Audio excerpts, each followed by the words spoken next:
Si vous achetez le type de bien immobilier que je vais vous décrire dans cette vidéo, je pense que vous faites très sérieusement une très mauvaise affaire. Salut les investisseurs intelligents, c'est un plaisir de vous retrouver aujourd'hui dans cette toute nouvelle vidéo pour laquelle je vous ai listé toutes les caractéristiques que l'investisseur intelligent doit rechercher pour les fuir. D'accord?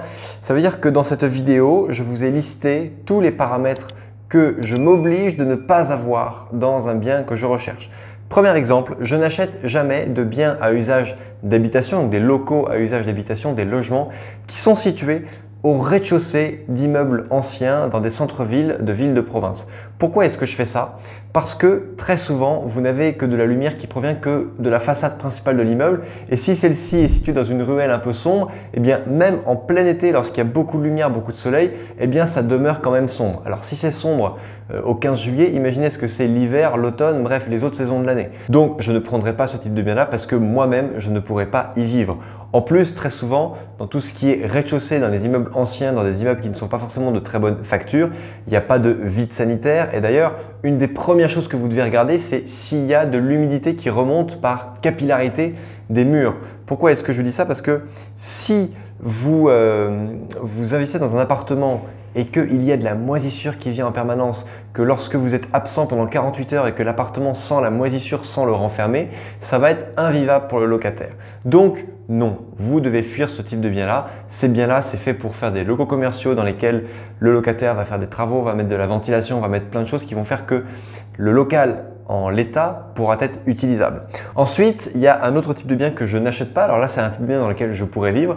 Ce sont les appartements qui sont situés dans des très grandes copropriétés. Mais pourquoi je n'achète pas ça? Parce que très souvent, lorsque vous avez plus de 100 lots dans une copropriété, eh bien vous avez 150, 200, voire 250 € par mois de charges locatives. Si vous avez, alors on est d'accord, tout n'est pas à la charge du locataire. Il y en a une bonne partie qui va être à la charge du propriétaire. Mais si vous voulez que ce soit rentable, si vous voulez en faire un investissement qui soit intéressant, eh bien je vous conseille vivement de bien maîtriser quelles sont les charges qui sont à la charge donc du locataire et quelles sont celles qui vont être à votre charge, donc les charges bailleurs. Parce que si vous mettez un locataire dans un appartement à 800 € hors charge, mais qu'il doit rajouter 150 € de charge par mois juste pour avoir l'eau chaude sanitaire, avoir le chauffage et puis avoir l'ascenseur, le gardien, etc., c'est beaucoup trop cher et votre locataire va s'en aller au bout de 6-8 mois parce qu'il va trouver que c'est complètement dément. C'est pour ça que moi, lorsque je fais mon calcul de rentabilité, je ne prends que des appartements pour lesquels il n'y a pas plus de 15% de charge par rapport au montant du loyer. Exemple simple, si le loyer pratiqué est de 500 € hors charge, 15% de 500 € c'est 75 €. Ça veut dire que je suis OK pour que le locataire paye un loyer de 575 €, charges comprises, 500 € pour moi, 75 € de charges mensuelles pour lui, pour tout ce qui est fonctionnement de l'immeuble, etc. Je ne vais pas vous les lister ici parce qu'il y en a vraiment un bras long comme ça. Mais vous devez vraiment faire attention à ce point-là parce que ça peut vraiment être un critère de volatilité de vos locataires. Et plus vous allez avoir un turnover important dans vos investissements, plus votre investissement va perdre en rentabilité, va vous coûter cher et risque de vous dégoûter. Donc faites attention vraiment à ce paramètre qui est très important. Autre type de bien que je fuis, ce sont les biens situés dans des immeubles dans lesquels vous avez majoritairement des locataires qui vivent de la CAF. Ça, je n'aime pas trop parce que même si vous rénovez parfaitement un appartement et qu'il est nickel, hein, je ne parle pas là d'immeubles de marchand de sommeil, je parle juste d'un appartement que vous achetez et qu'il est parfaitement refait. Si vous sortez et que dans les parties communes, c'est Bagdad, que c'est tagué, qu'il y a 3 ascenseurs sur 4 qui sont constamment en panne, que vous n'êtes pas sécurisé, que c'est dans un quartier dans lequel vous n'habiteriez pas, eh bien vous ne l'achetez pas. Dites-vous bien que c'est la question sous-jacente, c'est que si vous-même vous ne pourriez pas y vivre, est-ce que vous pourriez y loger votre meilleur ami, votre mère, votre enfant, n'importe qui vous est proche? Est-ce que dignement vous accepteriez de le loger ici? Si la réponse c'est non, eh bien ça veut dire que ce bien-là ne correspond pas à vos valeurs. D'accord? Donc je vous recommande très vivement de vous défaire et de vous désintéresser de ces biens-là parce que lorsque vous allez sur le Bon Coin, effectivement il y en a. Vous pouvez trouver à Marseille des appartements à 30 000 € qui font 85 mètres carrés et pour 30 000 €, vous pouvez très bien y mettre une famille qui va toucher 600, 650 € de CAF par mois. Oui, effectivement, vous pouvez faire du 20% de rentabilité même en foncier réel. Ça fonctionne, mais honnêtement, moi, ce sont des appartements dans lesquels je ne pourrais pas vivre, donc je n'y vais pas. Ensuite, autre catégorie de biens que je fuis, ce sont les biens anciens de mauvaise qualité. L'ancien, c'est comme le neuf, il y a du haut de gamme et il y a du bas de gamme. Et on le voit lorsque je vous fais en direct des analyses annonces sur le Bon Coin. Parfois, on voit des appartements qui sont très bas de plafond, il y a du lino par terre, il y a les fenêtres, il y a les portes qui sont à 2,09 m de hauteur, mais là, on voit que le plafond arrive juste au-dessus, donc on est vraiment très bas de plafond, on se sent vraiment oppressé.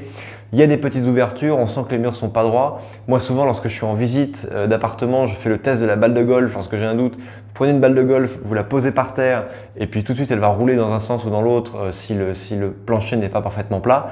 Et ça, en général, ça atteste d'un bâtiment ancien qui bouge. Mais également, même dans le neuf, parfois, ça peut être neuf et puis les planchers ne sont pas parfaitement droits. Donc, attention aussi, il ne faut pas non plus que ça vous rebute parce que si vous vous amusez à poser une balle de golf au sol dans tous les bâtiments dans lesquels vous allez être étonné de voir le nombre de bâtiments qui ne sont pas parfaitement droits. Mais bon, ce n'est pas de ça dont je vais vous entretenir dans cette vidéo. Ce que je veux vous dire, c'est que les immeubles anciens bas de gamme sont des immeubles qui sont lourds à entretenir. Donc si non seulement vous achetez pas l'appartement mais l'immeuble en entier, vous devez être attentif à la cave, à l'humidité, à sa ventilation, à voir s'il n'y a pas des rongeurs, s'il n'y a pas ce genre de bestioles. Également au niveau de la charpente de l'immeuble, parce que lorsque vous êtes propriétaire de l'immeuble, vous avez la toiture, vous avez tout ce qui touche le voisinage qui est de votre propriété, qui est donc de votre responsabilité. Vous devez donc impérativement vérifier la charpente, vérifier les combles, voir s'il n'y a pas des champignons, voir s'il n'y a pas des vers, voir s'il n'y a pas d'autres problèmes d'infiltration ou quoi. Et ensuite, vous voyez la toiture. Donc, si vous ne pouvez pas voir la toiture, vous pouvez toujours utiliser un drone. Il y en a qui vont me dire que c'est interdit d'utiliser un drone, vous faites ça discrètement quand il n'y a personne, moi je le fais, ça ne m'a jamais posé de problème, pourtant je l'ai fait des dizaines de fois. Autre chose ici, lorsque vous visitez un appartement, moi je vais toujours voir dans la salle de bain parce que c'est une pièce humide, vous regardez un peu l'état des joints, de la baignoire ou de la cabine de douche. S'ils sont noirs, c'est soit que l'occupant est quelqu'un de crade et qui nettoie pas, soit qu'il y a trop d'humidité tout le temps et que même s'il y a une ventilation, eh peut-être qu'elle ne fonctionne pas. Donc pour savoir si elle fonctionne, vous détachez une feuille de papier toilette et vous la collez. Et puis si la feuille de papier toilette elle tient, c'est que potentiellement ça fonctionne. Mais attention, un très faible débit d'aspiration suffit à faire tenir la feuille et parfois même un tout petit débit peut dire que, ne veut pas dire que ça suffit, mais ça veut au moins dire qu'il y a une aspiration, qu'il y a un mouvement d'air. Donc, il y a ce test-là que je fais. Je regarde aussi souvent au niveau des toilettes, derrière les toilettes, là où vous voyez le tuyau d'évacuation qui s'en va, l'état d'entretien, parce que souvent c'est un endroit où l'air n'est pas brassé, ou s'il y a de la moisissure, elle va aller s'y mettre. Également, ce que je regarde aussi, et ça marche à tous les coups, regardez sous les placards du meuble de cuisine, là où il y a tout ce qui est arrivée d'eau, évacuation. Regardez un petit peu si c'est moisi, s'il y a de la pourriture ou quoi, parce que en général, ce sont des endroits où les immeubles ne sont pas ventilés et si ces endroits-là sont sains, vous pouvez quasiment être certain que le reste du bâtiment va être sain. Alors évidemment, ce que je dis là, ça ne vous permet en aucun cas d'éviter de regarder le reste, mais en tout cas, ça peut vous donner des bonnes indications parce que si vous visitez un appartement, que la salle de bain est pourrie, que tous les joints sont noirs, que sous les WC c'est complètement noir, que sous le meuble de la cuisine c'est complètement noir, etc. Il y a des problèmes d'humidité. Si en plus c'est au rez-de-chaussée, c'est probablement dû à des remontées capillaires au travers des matériaux. Honnêtement, il va falloir après faire des injections dans les murs pour stopper les remontées capillaires. Ça peut vous coûter cher, sauf si vous le faites vous-même. Mais voilà, ce n'est pas forcément le genre de bien immobilier que vous allez emmener dans les siècles après vous. Donc non, vous voyez toujours sur le très très long terme. Moi, j'aime bien particulièrement les immeubles qui ont été construits dans les années 60-70. Ils sont pas beaux, je suis d'accord, mais c'est du béton armé et ça tient très très bien.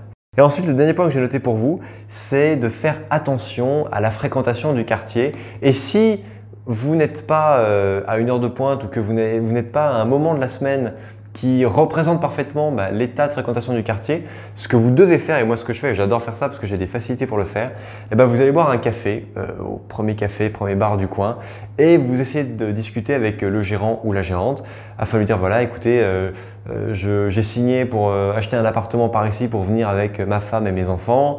Est-ce que c'est sympa? Est-ce qu'il y a des écoles? Est-ce qu'on peut se promener ici tard le soir?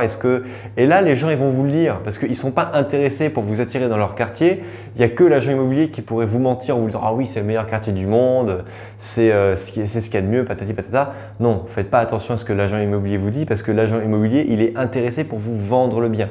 Et du moment que le conseil de la personne est intéressé, le conseil ne vaut rien du tout.